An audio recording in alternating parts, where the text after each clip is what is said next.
The story we first brought you yesterday about Peel schools scrapping field trips to Europe over fears of terrorism. Shauna Hunt with the growing frustration among parents who claim they were never consulted.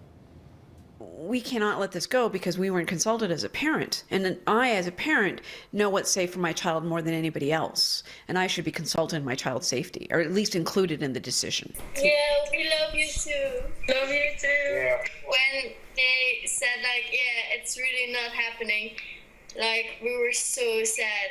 It was unbelievable. 7 months ago, this group of grade 11 students said goodbye to their Netherlands buddies with a smile, knowing that their trip of a lifetime was just around the corner. But now those dreams are dashed. Their exchange program is grounded over fears of terrorism, a reason they do not accept. I'm not going to stop walking outside because I'm afraid something's going to happen. Anita tells me she and her daughter were blindsided by the Peel District School Board's ruling to cancel all class trips to Europe, despite the fact there are no Canadian travel advisories.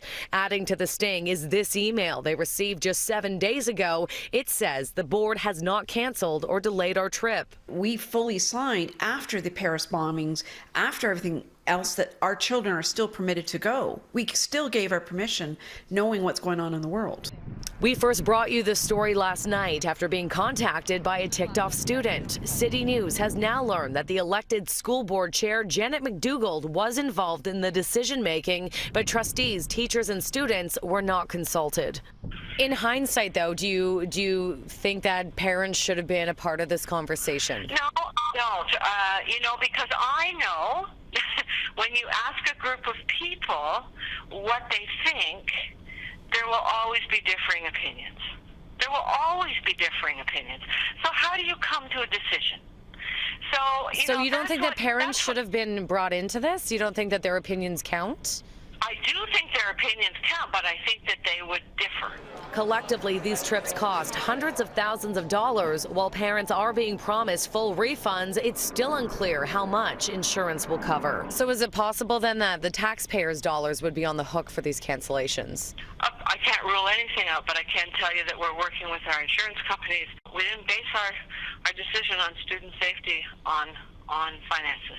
These teens have been in contact with students at all 4 schools affected by the cancellations, and they started this petition last night.